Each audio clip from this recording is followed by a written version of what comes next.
নমস্কাৰ আমসু নেতা লোহিত হুছেইনৰ যি হত্যা কৰা হৈছিল আৰু সেই হত্যাকাণ্ডৰ ন্যায় বিচাৰি এইবাৰ আমসুৱে হুংকাৰ প্ৰদান কৰিছে গণতান্ত্ৰিক প্ৰতিবাদী কাৰ্যসূচীৰে সমগ্ৰ ৰাজ্যৰ লগতে দিল্লী কপোৱাৰো হুংকাৰ প্ৰদান কৰিছে আমসুৱে দক্ষিণ কামৰূপ আমসুৰ যি সমিতি সেই সমিতি এইবাৰ সংবাদমেলৰ জৰিয়তে হুংকাৰ দিছে এই মুহূৰ্তত সবিশেষ খবৰ আমি আপোনালোকক জনাবলৈ চেষ্টা কৰিম দিল্লী কপোৱাৰ হুংকাৰ পুনৰ আমসুৰ পুনৰ দিল্লী কপাব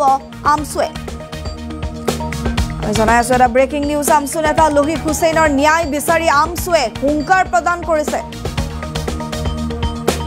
24 নৱেম্বৰ শেষ সময়সীমা 24 নৱেম্বৰত আমসুৱে ৰূপায়ণ কৰিব গণতান্ত্ৰিক প্ৰতিবাদী কাৰ্যসূচী 16 নৱেম্বৰত আমসু নেতা লোহিত হুছেইনক অতি নিৰ্মমভাৱে হানি খুচি হত্যা কৰা হৈছিল লোহিতৰ হত্যাকাৰী এতিয়াও মুকলি আকাশৰ তলত লোহিতৰ হত্যাৰ ন্যায় বিচাৰি প্ৰতিবাদী কাৰ্যসূচী গ্ৰহণ কৰিব আমসুৱে হত্যাকাৰীক গ্ৰেপ্তাৰ কৰিবলৈ 24 ঘণ্টা সময় বান্ধি দিছিল প্ৰশাসনৰ ঘটনাৰ এটা সপ্তাহৰ পিছতো হত্যাকাৰীক গ্ৰেপ্তাৰ কৰা নাই অসম আৰক্ষীয়ে কিহৰ বাবে আসলতে গ্ৰেপ্তাৰ কৰা নাই তাক লৈ বৰ্তমান সময়ত দেখিবলৈ পোৱা গৈছে আমসু ক্ষোভিত হৈছে 24 নৱেম্বৰৰ পিছতো যদি হত্যাকাৰীক গ্ৰেপ্তাৰ নকৰে ভয়ংকৰ পৰিস্থিতি সৃষ্টি কৰাৰ হুংকাৰ কেৱল অসমতেই নহয় আমসুৰ আন্দোলনে দিল্লী কপোৱাৰ হুংকাৰ প্ৰদান কৰিছে যেহেতু দক্ষিণ কামৰূপ আমসুৰ যি জিলা সমিতি সেই সমিতিয়ে আসলতে সংবাদমেলৰ জৰিয়তে হুংকাৰ প্ৰদান কৰিছে দক্ষিণ কামৰূপ জিলা সংখ্যালঘু ছাত্ৰ ইউনিয়ন আমসুৰ তৰফৰ পৰা সংবাদমেলৰ জৰিয়তে দক্ষিণ কামৰূপৰ গৰৈমাৰীৰ চাম্পুপাৰা বজাৰ আসলতে বন্ধ ঘোষণা কৰিছে 24 নৱেম্বৰত তাৰ পিছতো যদি 24 নৱেম্বৰৰ ভিতৰত যদি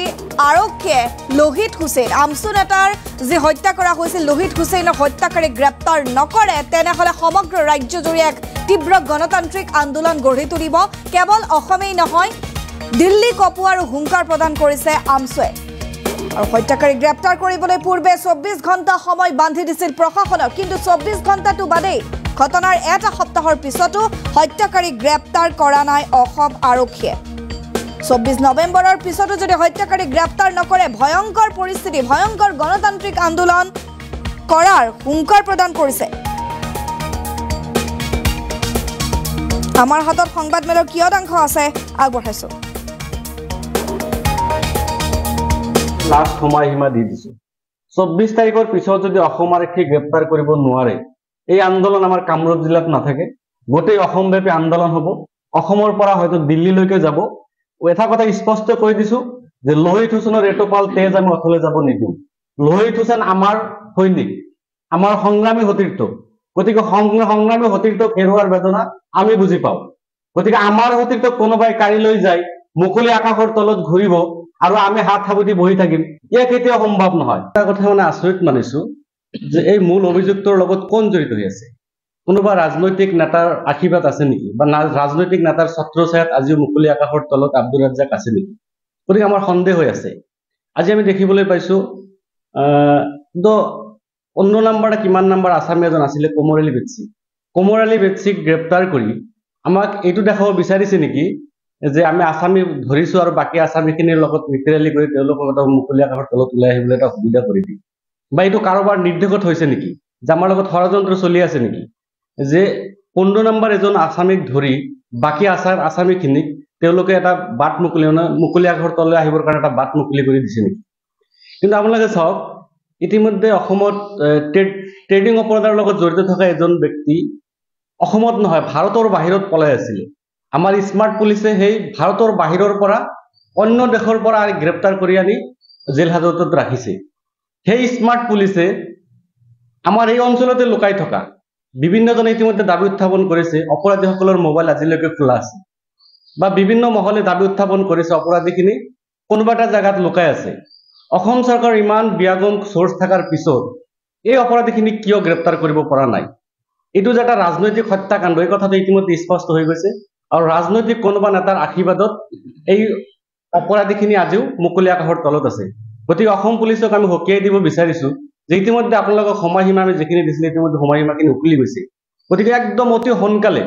মূল অপৰাধীজনক গ্ৰেপ্তাৰ কৰিব লাগে আৰু অপৰাধীৰ কথাটো আপোনালোকে জানে আব্দুৰ ৰাজ্জাক যাৰ বাবে আমি অহা 24 তাৰিখ দেওবাৰ এটা কাৰ্যসূচী ঘোষণা কৰিছো চাম্পুপাৰা বজাৰত প্ৰতিবাদী আমি জনসভাৰ আয়োজন কৰিছো আৰু সেই জনসভাত আমাৰ মাননীয় সভাপতি ৰেজাউল কৰিম ডাঙৰীয়া আমাৰ মাজত উপস্থিত থাকিব তাৰ লগতে আমি আৰু এটা কাৰ্যসূচী ঘোষণা কৰিছো 24 তাৰিখত 11 বজাৰ পৰা 1 বজালৈ চাম্বুপাৰা বাজাৰ বন্ধৰ ঘোষণা কৰিছো বাজাৰ বন্ধৰ ঘোষণা কৰিছো যাতে আমাৰ মানুহখিনিক লৈ আমি এটা শান্তিপ্ৰিয়ভাৱে এটা গণতান্ত্ৰিক আন্দোলন কৰিব পাৰো ইতিমধ্যে আমি এটা কথা স্পষ্টকৈ আপোনালোকক জনাই দিছো যে অহা 24 তাৰিখৰ আমাৰ যি কাৰ্যসূচী গণতান্ত্ৰিক আন্দোলন যেহেতু আমাক ভাৰতীয় সংবিধানে আমাক অধিকাৰ দিছে যে কিবা এটা অন্যায় হলে তাৰ বিৰুদ্ধে প্ৰতিবাদ কৰাৰ কাৰণে গণতান্ত্ৰিক মানে আন্দোলন কৰিবৰ কাৰণে আমাৰ সংবিধানে অধিকাৰ দিছে গতিকে আমি সংবিধান বিশ্বাসী মানুহ গতিকে অসম পুলিচক শ্ৰদ্ধা কৰো আমি ভাৰতীয় সংবিধানক শ্ৰদ্ধা কৰো যদি ইয়াত কোনোবাই কিবা ধৰণৰ দুষ্কৃতিকাৰী যদি কিবা বিকল্প চিন্তা কৰে তেতিয়াহ'লে সেই সকল দুষ্কৃতিকাৰী সাৱধান হোৱা উচিত যে আমচুক কোনোবাই জগৰীয়া কৰিব বা কোনোবাই উশৃংখল পৰিৱেশ কৰিব তাৰ লগত আমচুক কেতিয়াও নাই আপুনি এটা কথা প্ৰশ্ন কৰিছে ঘৰ বাৰী জ্বলাইছে তাৰ কাৰণে আমি দুখ প্ৰকাশ কৰিছো এজনে হত্যা কৰিছে শাস্তিটো নিৰীহ মানুহখিনি পাব নালাগে গতিকে এই বিষয়ে আমি দুখ প্ৰকাশ কৰিছো এনেকুৱা কাম হ'ব নালাগে গতিকে অনাগত দিনত পুলিচ প্ৰশাসন এইখিনি কথা ভালকে চাব লাগে দুষ্কৃতিকাৰী তাৰ কোনো ধৰ্ম নাই তাৰ কোনো জাতি নাই গতিকে দুষ্কৃতি শাস্তি হ'ব লাগে যাৰ কাৰণে এটা কথা আমি দাবী উত্থাপন কৰিছো ই আমাৰ ন্যায়িক তদন্ত হ'ব লাগে জুডিচিয়েল ইনকুৱাৰী হ'ব লাগে ইয়াৰ লগত কোন জড়িত আছে ৰৌবাৰ্লি জড়িত হৈ আছে নেকি ৰাজনৈতিক ষড়যন্ত্ৰ বুলি আমি ইতিমধ্যে উত্থাপন কৰিছো যে ৰাজনৈতিক হত্যাকাণ্ড গতিকে আমি ন্যায়িক তদন্ত বিচাৰিছো ন্যায়িক তদন্ত দিয়াৰ লগে লগে সম্পূৰ্ণ কথাখিনি ওলাই যাব সকলো পক্ষৰ কথাখিনি ইয়াত আহি যাব ইয়াতে আপোনালোকে কৈ আছে ঘৰ জ্বলোৱাৰ কথা যদি কোনোবাই দুষ্কৃতিকাৰী ইয়াৰ লগত জড়িত আছে গতিকে সেই দুষ্কৃতিকাৰৰ শাস্তি পাব তাত আমাৰ ক'বলগীয়া একো নাই